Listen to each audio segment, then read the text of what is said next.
Salvamento Marítimo rescata 56 personas, incluidos 2 menores, en aguas cercanas a Fuerteventura. Hoy justo se cumplen 29 años de la llegada de la primera patera a las costas canarias, también en Fuerteventura.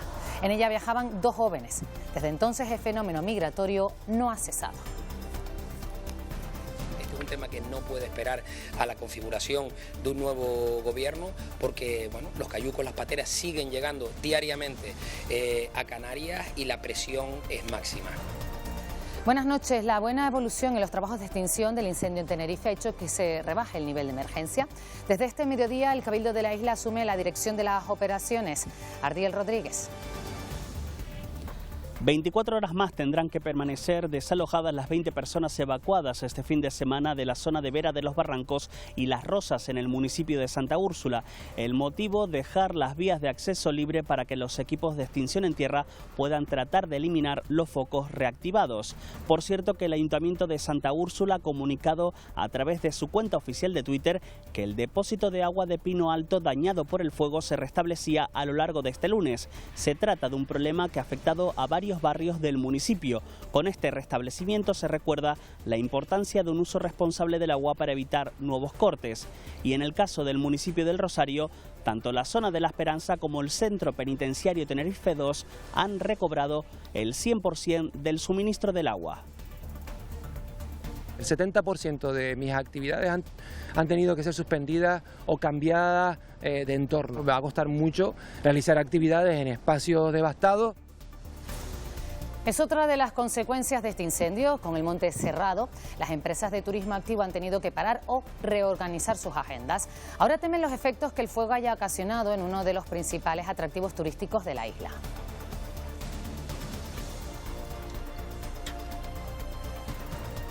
Casi el 90% de las papas que consumimos en Canarias viene del Reino Unido, pero una plaga ha paralizado temporalmente algunas producciones.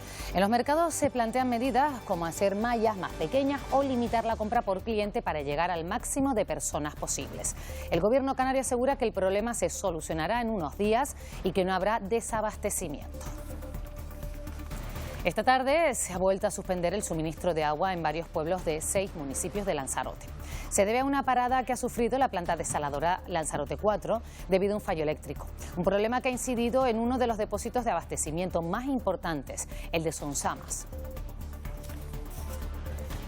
Lo que más me cuesta es levantarme por las mañanas temprano. Pues ya la hemos dejado un poquito más, pues ahora empezará ya a acostarse un poquito antes. En estos días empezaremos a levantarlo un poquito más temprano y a acostarse también un poquito más temprano. Tras más de 2 meses de vacaciones toca prepararse para la vuelta al cole. Los expertos recomiendan ir incorporando rutinas al día de los más pequeños. En unos minutos les damos algunas claves. La talla de la Virgen del Pino en el municipio gran canario de Teror se expone desde hoy sin su manto. Quienes los deseen podrán contemplar de cerca esta imagen de madera policromada.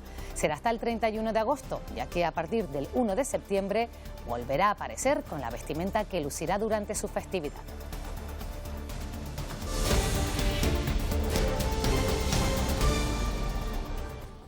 La evolución favorable del incendio forestal de Tenerife permite la retirada del puesto de mando avanzado instalado en el municipio de Arafo. Desde este punto se coordinaron durante más de una semana las labores de extinción. Con la actualización de la emergencia ha comenzado el repliegue de medios terrestres y aéreos. Es la principal consecuencia de la actualización de nivel decretada este mediodía. El incendio ha pasado a nivel 1 y por lo tanto vuelve a estar bajo la dirección del Cabildo de Tenerife. Sigue estabilizado y evoluciona dentro de las líneas de control establecidas. Se confirma la evolución favorable del incendio forestal de la isla de Tenerife y tras 12 días activo, la emergencia pasa de nivel 2 a nivel 1. A lo largo de todo el fin de semana se ha procedido a la desescalada de medios, sobre todo de medio del Estado.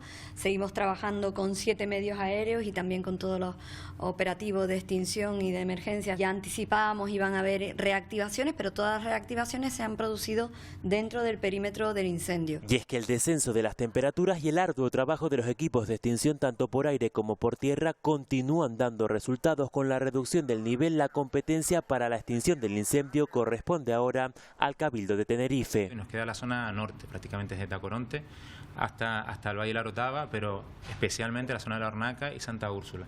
Y seguiremos teniendo reproducciones porque hay tocones ardiendo, hay fuego de subsuelo. En los 12 municipios afectados por el fuego continúa la prohibición de transitar por el monte. Los accesos al Parque Nacional del Teide siguen cerrados por el norte, tanto por La Esperanza como por la Orotava, además de la subida de los Loros. La TF 523 sí se puede acceder por Chío y por Vilaflor, pero solo hasta el teleférico. El incendio se encuentra estabilizado y camina hacia su control. Las condiciones climáticas meteorológicas nos van a ayudar, entra alisio, con lo cual van a bajar las temperaturas, va a aumentar la humedad y eso va a ayudar seguro a la fase de control. 14.700 hectáreas quemadas según el Cabildo, una cifra que el sistema europeo Copernicus reduce a más de 12.200, datos que se ajustarán próximamente a través del trabajo de campo, todo ello en un perímetro de 90 kilómetros y sin afección a viviendas ni vidas humanas, pero con un gran daño al paisaje de la isla.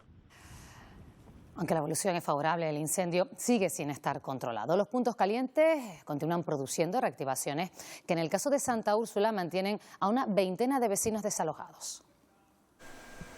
24 horas más fuera de sus casas tendrán que permanecer una veintena de vecinos de la zona del Mirador de la Atalaya en lo alto de Santa Úrsula. Así lo ha decidido la Dirección de Extinción como medida preventiva a consecuencia de pequeñas reactivaciones. Su integridad de los vecinos y las viviendas, esperemos que, prácticamente creo que no lleguen a las viviendas porque ya lo tienen perimetrado. Nosotros tenemos 3 familias alojadas en hoteles.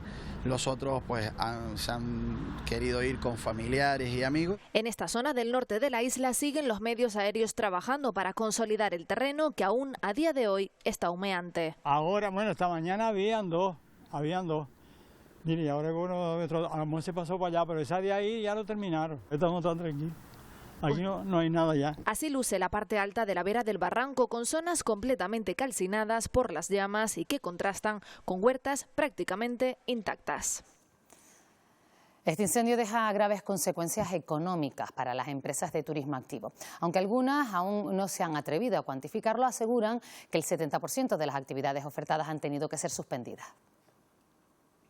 No solo les ha afectado emocionalmente, también el incendio traerá consecuencias económicas a las empresas de turismo activo en Tenerife. Va a costar mucho realizar actividades en espacios devastados, aunque también puede ser una buena oportunidad para enseñar lo que puede pasar en un territorio tan pequeño cuando ocurren este tipo de desgracias. Muchas aún no se han atrevido a hacer cálculos por el parón durante los peores días, pero hay casos en los que el 70% de las actividades ofertadas han tenido que ser suspendidas o cambiadas de entorno. Es el ejemplo de la Ruta de los Castaños en los Altos de la Orotava, ahora afectada por el fuego. Pero es verdad que era un reclamo importante en noviembre, realizar rutas de otoño, con ese ambiente otoñal, en esa zona de Mamio, en esa zona de los Altos de Pinoleres, en la parte alta de Aguamansa, que tendré que visitarla y ver de qué manera podemos reencauzarlo o buscar otros lugares de la isla donde todavía existan zonas de castaño activas, ¿no? Empresas como Patea Tus Montes, especialistas en el descenso de barrancos, algunos seriamente afectados en el incendio,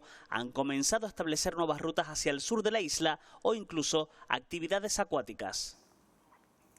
Tras los incendios de las últimas décadas en Canarias, se ha constatado que ninguna especie vegetal ha desaparecido. El verde en los montes tardará en regenerarse. Los trabajos de reforestación también llevarán su tiempo en dar sus frutos. Los montes de las islas se ven gravemente afectados tras un gran incendio. Por suerte, la gestión forestal sostenible, aquella que incluye la acción humana junto al trabajo controlado del pastoreo, está dedicada a evitar futuros daños. Podemos extraer ciertos ejemplares de pinar para que tenga una densidad óptima. Podemos utilizar ganadería extensiva para que nos ayuden a eliminar aquella vegetación más inflamable. Mediante una combinación de actuaciones o creando paisajes mosaico, parches de vegetación que en el caso de un gran incendio no tenga ese comportamiento tan virulento. El monte necesita orden para su conservación y tiempo. Reforestar no es una labor que obtenga resultados inmediatos. Lo más necesario a la hora de reforestar es hacerlo en la época adecuada y que reciba el máximo posible de lluvia natural y que en verano lo ayudemos los primeros años con riego.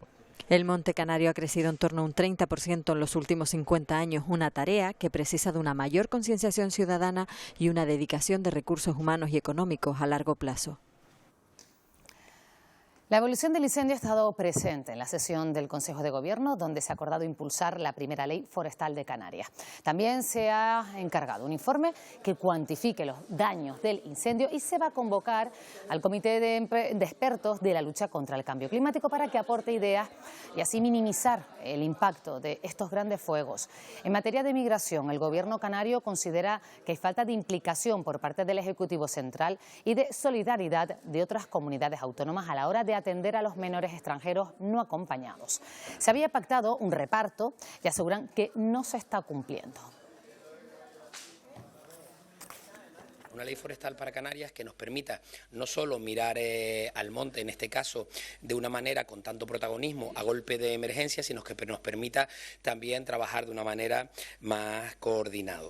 Parece que este es un tema que no puede esperar a que los ministros se aclaren de si están en funciones o cómo están. Este es un tema que no puede esperar a la configuración de un nuevo gobierno porque bueno, los cayucos, las pateras siguen llegando diariamente a Canarias y la presión es máxima. Hoy se cumplen 29 años de la llegada de la primera patera a las costas canarias. Ocurrió en Fuerteventura en 1994. La embarcación partió desde la costa del Sáhara Occidental. En ella viajaban 2 jóvenes saharauis. En 1994 llegaba una embarcación a esta playa de Las Salinas con 2 jóvenes a bordo. Eran 2 pescadores hartos de la situación en su país que partieron desde la costa del Sáhara Occidental y llegaron aquí a Fuerteventura en tan solo 24 horas. 2 personas que marcaron un antes y un después en la ruta migratoria. Ante esta llegada, el número de migrantes empezó a crecer, pero en ese momento no había ningún procedimiento para atenderlos. En aquel entonces tuvimos que pedirle a la policía que les permitiera que en comisaría estuvieran con las puertas abiertas, aunque fuera, para poder estar en algún sitio. Una imagen que se convirtió en algo habitual y donde cada vez se apreciaba más la dureza de la situación. Era pues, un desastre aquello, porque llegaban a la playa, mucha gente pues caían por un sitio donde habían picos de erizo. Fue entonces cuando se empezó a hablar de la llamada Ruta Canaria y su peligrosidad. No es la ruta en sí, son los medios que se utilizan y el forzar a gente a meterse en una patera. Se trata de la única salida para miles de personas que buscan un futuro mejor. Cada uno quiere vivir en su tierra, normalmente, ¿no?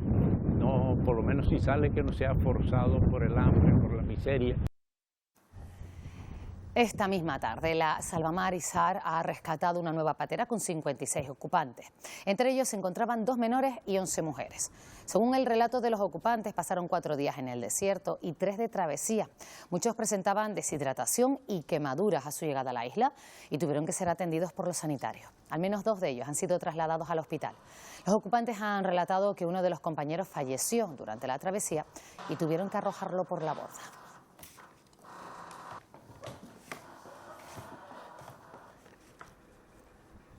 Como saben, el rey ha propuesto al presidente del Partido Popular, Alberto Núñez Feijóo, como candidato a la investidura a finales de este mes. Se abre así un plazo para la negociación y la búsqueda de acuerdo. El PP, que cuenta de momento con 172 apoyos, ha anunciado hoy una ronda de contactos. El Partido Popular con 137 diputados y el Partido Socialista con 121 se van a reunir para hablar de la investidura de Alberto Núñez Feijóo prevista para los días 26 y 27 de este mes. Creo que el señor Feijóo va a tener que hacer gala, además de una manera muy intensa, a ver cómo es capaz, cuál es esa capacidad de persuasión que tiene para convencernos de cómo se deroga el sanchismo. Este encuentro entre el presidente Feijóo y el presidente Sánchez debería de servir también para allanar un camino nuevo en la política española. El portavoz popular deja caer así la posibilidad de una gran coalición con el PSOE. En su ronda de contactos el PP no incluye a Bildu, que tiene 6 diputados. Se va a abrir una ronda de conversaciones institucional con todos los grupos representados en el Congreso de los Diputados, salvo Bildu. Sí se incluye, por tanto, a los partidos independentistas catalanes. Junts, con 7 diputados, no ha dicho todavía si acepta reunirse con el PP. Esquerra Republicana, con 6 escaños, lo ha rechazado ya. No es la prioridad de Esquerra Republicana la negociación con el Partido Popular, no lo ha sido nunca, con lo cual no lo va a ser esta vez tampoco. Nosotros pues estamos dispuestos a negociar en este marco de amnistía, autodeterminación y bienestar de la ciudadanía. La mayoría absoluta en el Congreso es de 176 escaños. Si Feijóo no logra la investidura, se abrirá un plazo de 2 meses para que lo intente otro candidato. Si finalmente fuera necesario repetir elecciones, se celebrarían el 14 de enero. Eso se sabrá a finales de septiembre. Lo que sí ya han quedado constituidos son los grupos parlamentarios para la 15ª legislatura.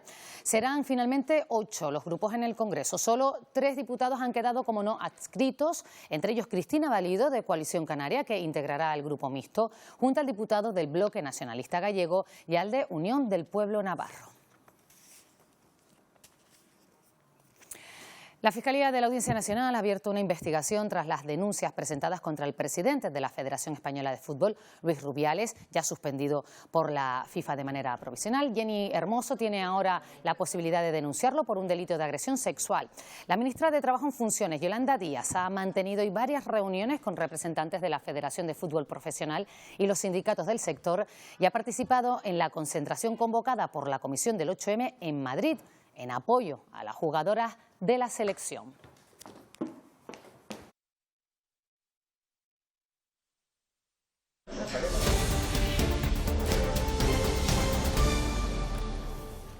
La Policía Nacional ha abordado este narcovelero que transportaba 1.500 kilos de cocaína.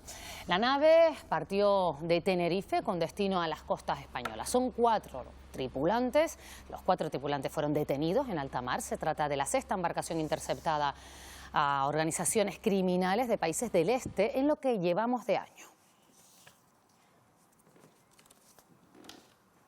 Y mientras tanto, en la isla del Hierro, un hombre era detenido cuando portaba en su vehículo casi 100 gramos de cocaína preparada para su distribución y venta. El varón de 32 años y vecino del municipio de La Frontera ya estaba siendo investigado por otras 2 causas: simulación de un delito y conducir sin tener el carnet.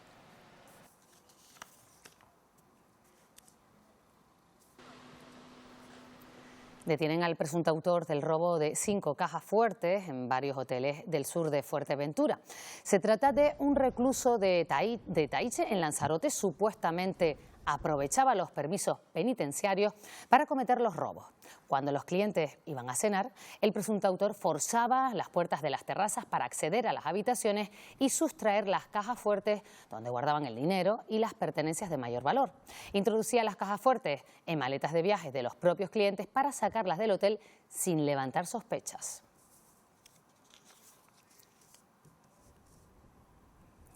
La agrupación de los cuerpos de la Administración de Instituciones Penitenciarias alerta de una posible plaga de ratones en el centro penitenciario de Taiche. Desde el sindicato alertan de que un grave problema sanitario si los ratones pasan a las celdas que ocupan las internas. Advierte además que no solo es un problema de salud, sino también de seguridad, ya que algunos de los roedores han sido capturados muy cerca de los cables de los que dependen tanto las alarmas como las cámaras.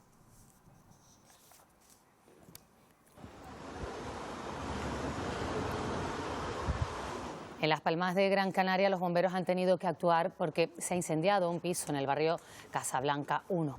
El incendio tuvo lugar esta tarde en la 4ª planta de un bloque de viviendas. 3 personas tuvieron que ser atendidas por inhalación de humo.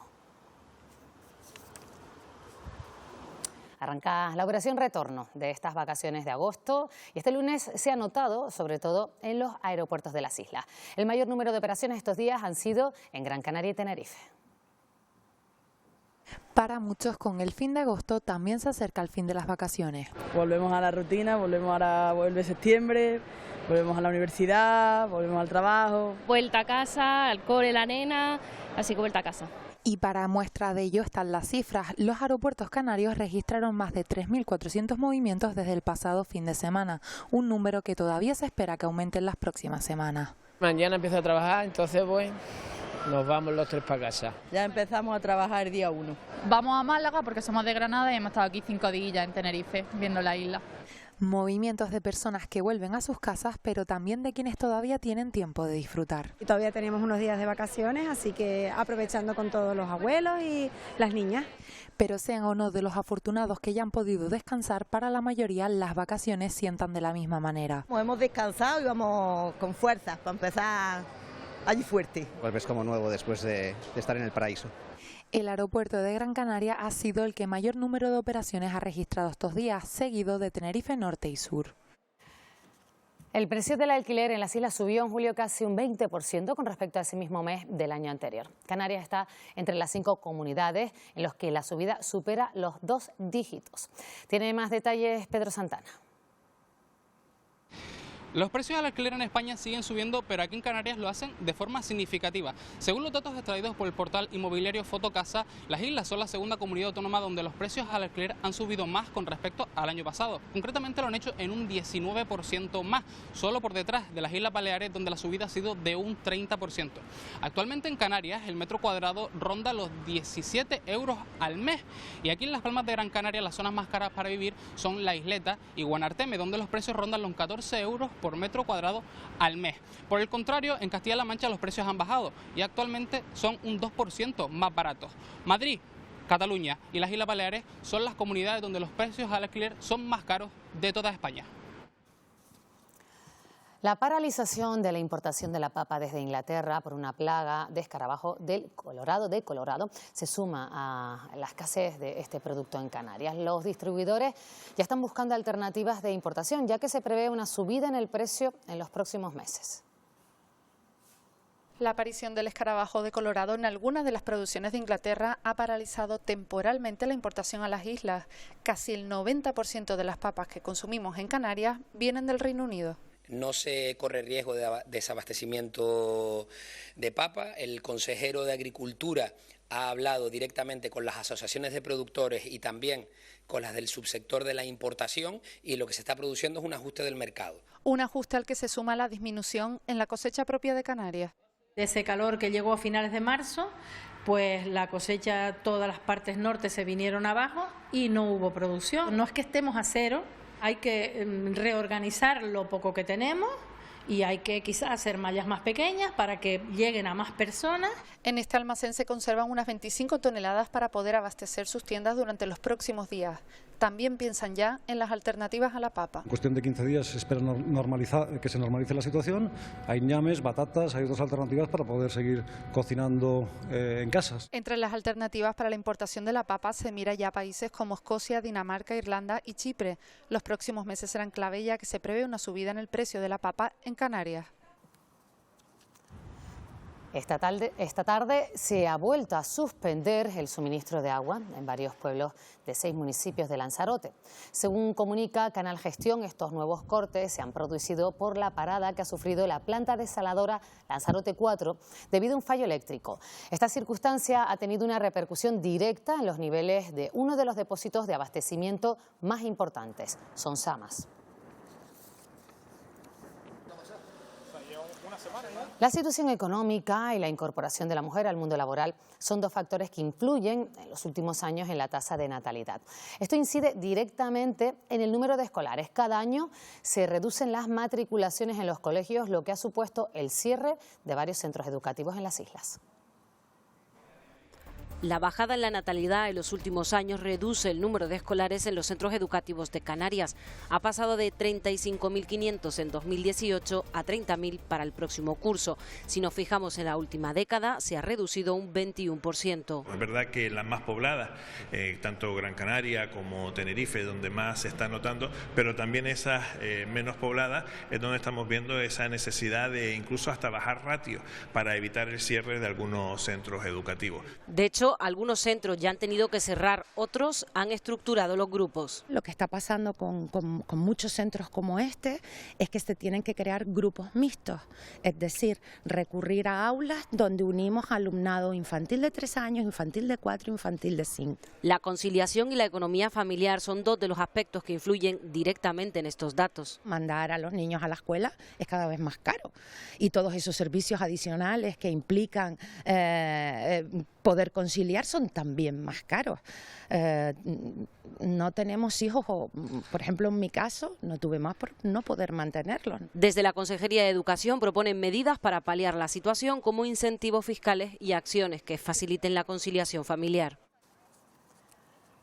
Tras 2 meses de vacaciones, la vuelta al cole puede ser dura para muchos niños. Los expertos recomiendan empezar ya a ir volviendo poco a poco a la rutina y retomar ciertos hábitos para que no se haga tan cuesta arriba.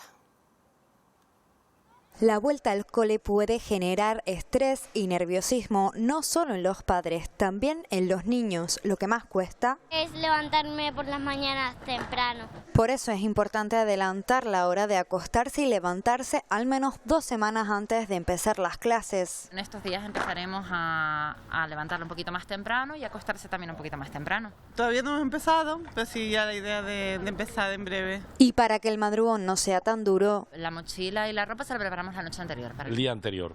Ya empezamos a preparar la mochila ya antes de cenar. Las rutinas generan seguridad en los niños. Es fundamental en las tareas y en las comidas. Siempre cenamos pronto. Eso no lo hemos cambiado. Los expertos recomiendan empiecen incluso a tener pequeños hábitos de responsabilidades, si ellos van eligiendo, si ellos van pues su agenda o no, o esa cantimplora que le vas a llevar. No generarles ni trasladarles nuestras propias frustraciones y nuestros propios miedos.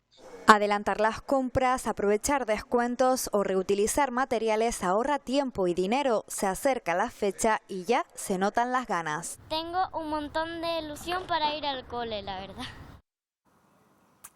La próxima campaña de vacunación contra la gripe va a incluir una dosis de refuerzo contra la COVID para mayores de 60 años y personas vulnerables, si así lo desean. Es la recomendación de Sanidad que espera tener para entonces las nuevas vacunas adaptadas a las últimas variantes. El repunte registrado a inicios de verano no se ha notado en los hospitales.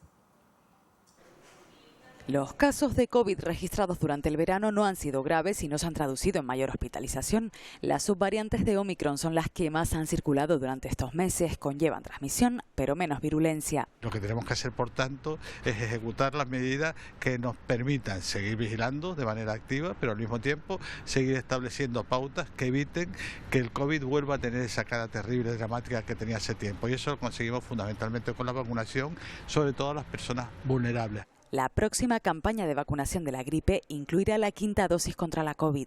Sanidad la recomienda a mayores de 60 años, personas vulnerables, embarazadas y personal esencial y sanitario. La campaña se iniciará previsiblemente a mediados de octubre y se desconoce si contará con la vacuna española. Está en un proceso también de adaptación a las nuevas variantes que están circulando y yo no sé el momento en el que pueden estar actualizadas, pero sin lugar a dudas están en ese camino y esperemos que sea una más de las vacunas con las que podamos contar en el futuro. Según el Ministerio de Sanidad, 6 de cada 10 mayores de 60 años tienen las 2 dosis de refuerzo.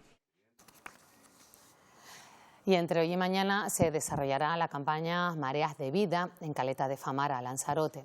Esta iniciativa del Instituto Canario de Hemodonación pretende facilitar la donación de sangre a la población de este enclave tradicional de veraneo en el norte de Lanzarote. La zona se encuentra estos días además celebrando las fiestas en honor al Sagrado Corazón de María. Es verdad que a veces hay más, a veces hay menos, pero en general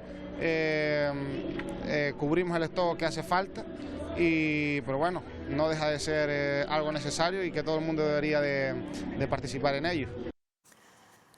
Y con el objetivo de impulsar la dinamización socioeconómica, el Ayuntamiento de Santa Cruz de la Palma ha aprobado una modificación presupuestaria de más de 1.800.000 euros. Se lo hará por medio de varias concejalías, pretendiendo impulsar la economía de la capital palmera, atrayendo por medio del deporte, la cultura, festejos varios a todos los vecinos de la isla. Además, este cambio vendrá acompañado de una extensa agenda de actos de diversa índole para todos los públicos, que harán que la capital palmera sea un referente en las próximas semanas en la Isla Bonita. Estamos hablando del área de deporte, el área de juventud, el área de cultura, desarrollo local, playas y en este caso también fiesta y movimiento vecinal. Nosotros la línea que queremos trabajar es la de potenciar los eventos en la capital, de que eso sirva como un motor económico, de que eso sirva como un atrayente de vecinos y vecinas a la capital. Retrasos en los pagos de las nóminas e irregularidades en la prevención de riesgos laborales. Es lo que denuncia el sindicato CESIF, que están sufriendo los trabajadores de la empresa Trablisa, encargada del control de los pasajeros en los aeropuertos. Problemas de prevención de riesgos laborales, higiene o puestos no adaptados para las trabajadoras que están embarazadas. Es el panorama que dibuja el sindicato CESIF sobre la empresa Trablisa, la encargada de gestionar el control de seguridad de pasajeros en los aeropuertos. No hay un sitio determinado para que vaya una mujer embarazada hasta que se vaya de baja. Las sillas no son adecuadas para estar sentados escaneando. Trablisa gestiona en la actualidad 38 aeropuertos españoles, entre ellos los canarios. Se da la circunstancia que el Ministerio de Trabajo ya ha sancionado a la empresa por superar el pasado mes de mayo el límite de horas extras de todo el año en el aeropuerto de San Sebastián. En el caso de Tenerife Sur, dicen los sindicatos, el retraso en el pago es constante. Los trabajadores ejercen sus funciones y evidentemente el trabajador reclama a la hora su dinero que se le debe de pagar. Y la empresa no paga ni en tiempo y forma, y estamos con reclamaciones y reclamaciones constantes, a las cuales al día de hoy tampoco se abonan. Sin embargo, señalan también a AENA, ya que creen que es ella la que debe vigilar que la empresa licitada cumple con lo establecido. Por hacer los contratos muy bajos, a bajo coste, y que las empresas tengan que apretar todo lo que pueden, y al final quien paga es el trabajador. AENA prefiere no intervenir en este conflicto, recuerdan, entre una empresa y sus trabajadores, y en el caso de Trablisa no ha respondido a nuestras peticiones. La cochinilla que afecta a las tuneras ya ha sido declarada oficialmente como plaga por el Gobierno de Canarias por su presencia en varios puntos de las islas. La primera vez que se detectó fue en el municipio palmero de Fuencaliente hace ya 13 años. Es un organismo nocivo que se fija a la planta, produce su amarillamiento y la muerte de los tejidos vegetales en las pencas y los frutos. La otra es que esta se pone sobre todo en los picos de la, y por eso se ve como así dispersa. La Palma lucha contra la cochinilla desde 2010, una plaga invasora que afecta a una planta que también es invasora, como la tunera, pero que en la isla se ha convertido en un cultivo útil. La tunera es parte del paisaje de la isla, se ha utilizado también pues con fines agrícolas para la obtención de tuno y en algunos casos también para la obtención del carmín. Por eso un poco se ha intentado salvarla de alguna manera, estando incluso dentro del catálogo de especies invasoras. Erradicarla ya no es posible, pero en estos 13 años ha alcanzado un cierto equilibrio. Con el tiempo lo que ocurre es que los depredadores locales que se alimentan de esa plaga se van desarrollando, se van acostumbrando a controlarla, y la plaga en sí puede llegar un momento en que haya un equilibrio que más o menos estamos empezando a ver. La tunera ha vuelto a rebrotar y está, entre comillas, conviviendo con la plaga, pero bueno, no en las condiciones óptimas que la planta debería vivir, ¿no? Con su declaración como plaga se establecen medidas fitosanitarias para su control y se prohíbe trasladar material de tuneras entre islas para evitar su propagación. Los albergues municipales para animales en Las Palmas de Gran Canaria están al límite de su capacidad. La colaboración entre instituciones para este tipo de casos no está clara. Un usuario lleva esperando más de 10 días para entregar a un perro que rescató en lamentables condiciones cerca de un contenedor. Esta perra abandonada y sin microchip se llama ahora Mara. Tiene unos 3 años según la estimación del veterinario. Santiago la encontró atada con alambres en Tafira junto a un contenedor. O amarrado con una cinta de rafia, media ahogándose, y entonces entre un vecino y yo pues lo intentamos tranquilizar. Famélica, con heridas y una dermatitis. Al no tener microchip no se le ha podido localizar al dueño. Santiago no se puede hacer cargo del animal y cuando acude a la administración... El ayuntamiento no está recogiendo los animales ni hay servicio de recogida. Es entonces cuando acude al albergue insular y le dicen que la gestión corresponde al ayuntamiento, mientras las protectoras y asociaciones le dicen que están saturadas, una situación que se le complica, por lo que la ofrecen adopción. Algunos inmuebles catalogados como bien de interés cultural en Canarias corren el riesgo de desaparecer. Es el caso de la Casa Amarilla en Puerto de la Cruz. El que fuera el primer laboratorio de primates del mundo, hoy está en ruinas. Ahora en ruinas, esta casa fue el primer laboratorio del mundo que estudió el comportamiento de los chimpancés. Científicos alemanes se instalaron en ella en 1913. Toda esta investigación que se hizo aquí es un referente mundial a nivel de la psicología. 7 chimpancés, cónsul y sultán, y 5 hembras, grande, rana, chica, a los que luego se añadieron Nueva, Catalina, Felipe y Coco, con los que se hicieron los experimentos. Pero el laboratorio coincide con la Primera Guerra Mundial y acusan a estos científicos que no estaban realizando ningún tipo de investigaciones científicas, sino que realmente lo que se había convertido era una zona de espionaje para facilitar el posicionamiento de Alemania en la Guerra Mundial. Se paró su actividad hasta ahora donde La Casa Amarilla está en el más absoluto olvido. es hoy, pero por aquel entonces tal era su valor que Jane Goodall, pionera en los estudios con primates, visitó la Casa Amarilla.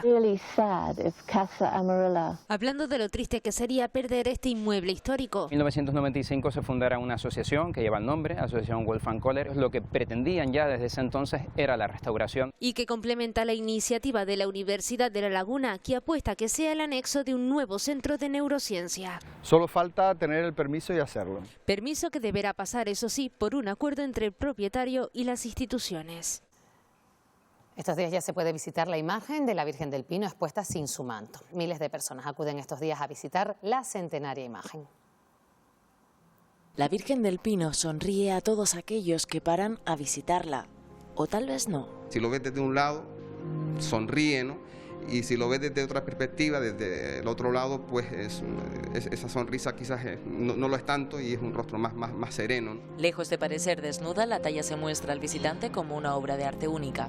Verla pues con el niño apoyado a la cadera, una imagen que se podría llamar, incluso hasta tal vez moderna, no sé si es el término adecuado para una talla 1500, la simbología que tiene el niño con una flor que invita o que da la bienvenida al visitante que viene a verla. Desde los años 70 anualmente se expuesta sin manto con motivo de las fiestas en su honor, una medida que no siempre ha gustado a sus fieles. En cierta ocasión ordena que la imagen se venere sin sus ropas, ¿no? Al verla tan bonita sin su vestido. Entonces de repente en Teror se forma una tempestad de truenos y relámpagos que todo el mundo atribuyó como que era una señal que la imagen estaba lanzando y de que quería ser vestida, ¿no? Tan pronto fue vestida, pues esa tempestad cesó. La imagen de la Virgen sin el manto estará expuesta hasta el próximo jueves. A partir de ahí se la vestirá con este manto, el de los pinos. Un momento, el de vestirla, que se realiza en la más estricta intimidad con solo el párroco, el sacristán y la camarera de la Virgen como testigos. El Ayuntamiento de San Sebastián de la Gomera ha abierto el plazo de inscripción a las romerías marítimas de las fiestas lustrales en honor a la Virgen de Guadalupe. Habrá dos celebraciones: la salida de la Virgen desde Punta Llana hasta San Sebastián y el traslado de la imagen desde la capital hasta Playa de Santiago.